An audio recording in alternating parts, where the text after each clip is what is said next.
अभी CET is the most important thing जो आपके क्लास 11th और 12th के बाद होता है। बहुत ध्यान से सुनो। ये थ्योरी पे कभी-कभी क्या होता है ना, बोर्ड्स में बहुत चीजें प्रेडिक्टेबल होती है। Try to it chemistry in the day time. Which book should I refer for MHT CET?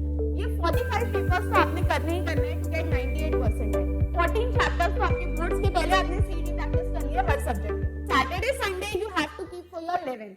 हाय बायनो, welcome to our channel.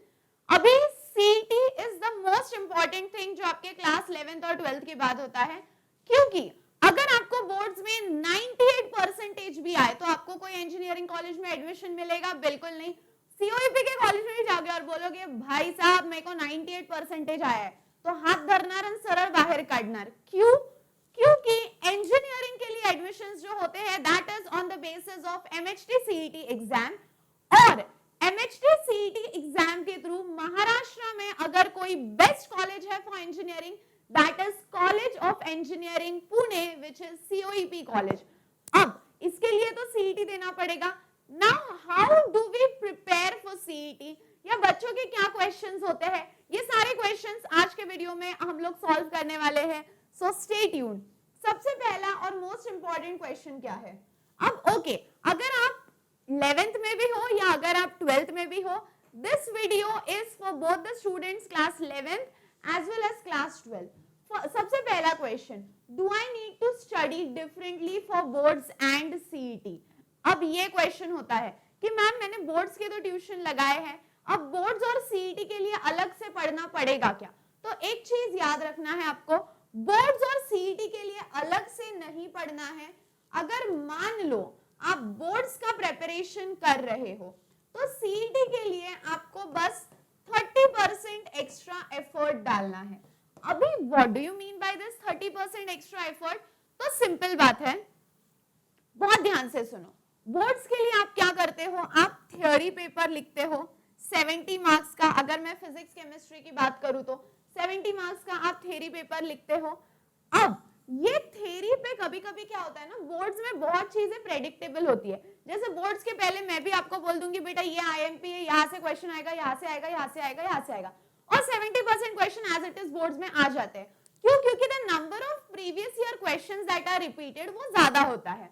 But CET में होते हैं एप्लीकेशन बेस्ड क्वेश्चन, तो आपने जो कॉन्सेप्ट पढ़ा है, कॉन्सेप्ट तो वही है, कॉन्सेप्ट बदला नहीं है, उसका बस तरीका अलग है, जैसे एमसीक्यू फॉर्म में पूछा गया है। अब एक और क्वेश्चन आता है, मैम एमसीक्यूज बहुत डिफिकल्ट होते हैं क्या? तो ये चीज मेरे से लिखवा के ले लो, मेरी गारंटी है इस पर, सीईटी के क्वेश्चंस बहुत ही इजी होते हैं। In fact let me tell you something, जो आपके बोर्ड्स के पेपर में एमसीक्यू आता है ना, वो कुछ एमसीक्यू सीईटी के पेपर में देखे गए हैं। But the only problem is कि मान लो फिजिक्स और केमिस्ट्री में 50 + 50 100 क्वेश्चंस होते हैं, और 100 क्वेश्चंस के लिए आपको मिलते हैं 90 मिनट्स। तो दिक्कत यह है कि एक क्वेश्चन के लिए 1 मिनट से भी कम है, यस और नो?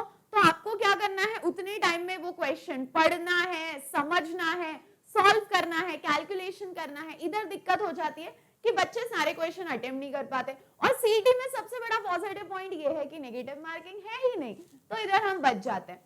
अब एक्स्ट्रा एफर्ट कैसे पुट करना है वो मैं आपको बताऊंगी। तो सबसे पहले ये समझ लो कि अगर बोर्ड्स का कोई चॅप्टर बहुत अच्छे से पढ़ लिया, बोर्ड्सचा तुम्ही व्यवस्थित अभ्यास केला, तर सीईटीचे एमसीक्यू सोडवण्यात काहीही काय म्हणतात त्याला डिफरन्स नाही होणार। क्यों? क्योंकि आप बहुत इजीली कर सकते हो, because the concepts are same. जो मटेरियल आप रेफर कर रहे हो, जैसे Maharashtra state board text book, उसी में से ये एमसीक्यूज बनते हैं। But what extra should be done, हम वो देखने वाले हैं अभी। How should I plan my daily study plan? How should I plan my daily study schedule? तो सबसे पहले please remember you need to do 2 subjects every day. 2 subjects every day.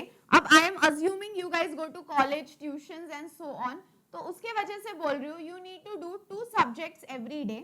अब वो 2 subjects में जब आपको दिन में टाइम होता है, जब आप कंपेरेटिवली थोड़े फ्रेश होते हो, try to do a theory subject. जैसे मान लो अगर आप पीसीएम के स्टूडेंट्स हो, try doing chemistry in the day time, और जब रात में थोड़ा बहुत नींद वगैरह आने लगता है, try to do a numerical based subject. अब what do you mean by numerical based subject, तो फिजिक्स के न्यूमेरिकल्स कर लो या मैथ्स के न्यूमेरिकल्स कर लो, but at least 2 subjects a day are very very needed.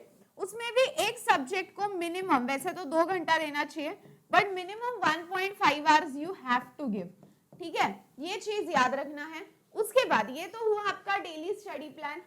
Her chapter, now considering we are in July, और जुलाई भी खत्म होने वाला है, अगस्त, सितंबर, अक्टूबर, नवंबर, दिसंबर, 5 ही महीने बाकी है, तो एक चैप्टर को 3 डेज से ज्यादा नहीं लगाना है। डे 1 डे 2 में चैप्टर पूरा खत्म करना है, और डे 3 पे उसके एक्सरसाइज क्वेश्चन और प्रीवियस ईयर क्वेश्चन करना है।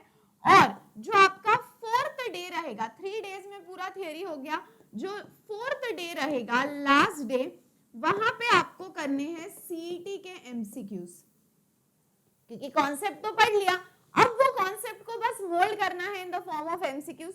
कितने एमसीक्यूज करने चाहिए? हर चैप्टर पे minimum 70 to 80 MCQs are must. उसके बाद हाउ मेनी एमसीक्यूज? यस, अभी उसका आंसर दे दिया मैंने, हर चैप्टर पे मिनिमम आपको 70 to 80 एमसीक्यूज करने ही है।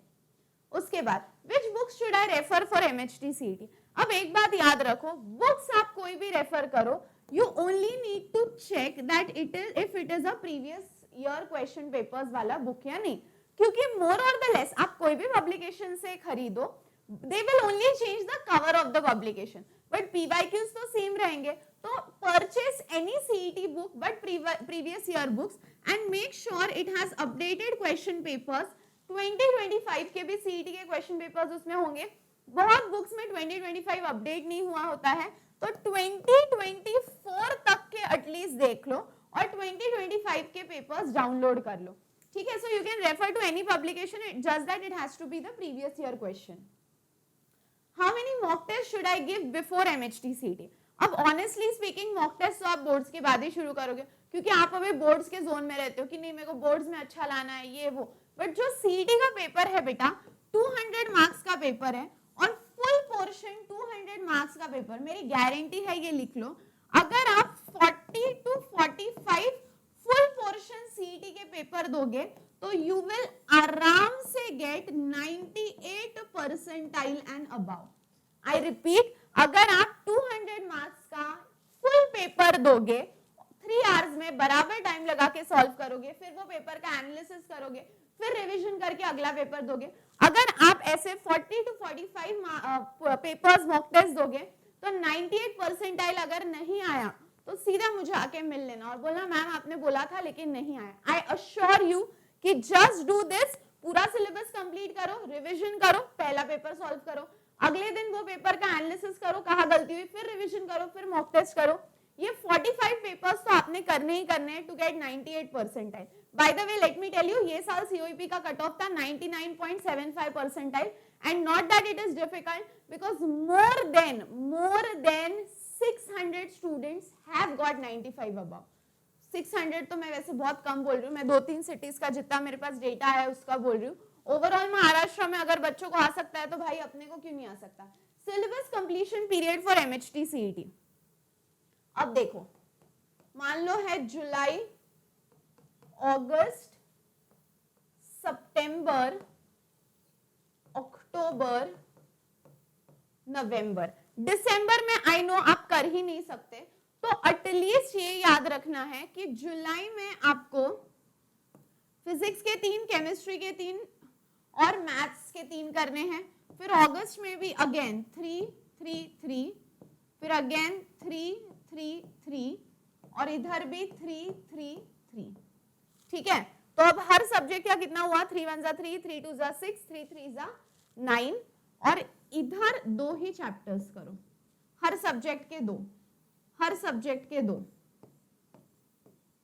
हर सब्जेक्ट के 2। तो मान लो केमिस्ट, अभी मैं अगर एक सब्जेक्ट की बात करूं तो कितना हो गया सीईटी के लिए, 3 1 जा 3, 3 2 जा 6, 3 3 जा 9, फिर 10 11 12 13 14 चैप्टर्स तो आपके बोर्ड्स के पहले आपने सीईटी प्रैक्टिस कर लिया हर सब्जेक्ट के, but every month you have to complete हर सब्जेक्ट के 3 चैप्टर्स, हर सब्जेक्ट के 3 चैप्टर्स विद देयर एमसीक्यूज। और वो भी कैसे डिवाइड करना है मैंने आपको बोला है, 3 दिन में पूरा चैप्टर बोर्ड्स के लिए प्रिपेयर करना है, जैसे 2 दिन में पूरा थ्योरी कंप्लीट करना है चैप्टर का, थर्ड डे पे एक्सरसाइज क्वेश्चंस और पीवाईक्यूज, और फोर्थ डे पे उस चैप्टर के एमसीक्यूज। एक चैप्टर हो गया 4 दिन में, move on to the next, 4 4 4 ऐसे करो, और बीच में रिवीजन के लिए बराबर से गैप लो। बैकलॉग भी आपका हो जाता है, कोई दिन मिस भी हो जाता है, तो भी अगर हर चैप्टर को 4 दिन दिए और 3 आपके सब्जेक्ट्स है, तो आई थिंक इट इज आराम से possible, just that you have to put the right effort and you should be willing. Where there is a will there is a way. अगर आप करना चाहते हो तो रास्ता निकल जाएगा।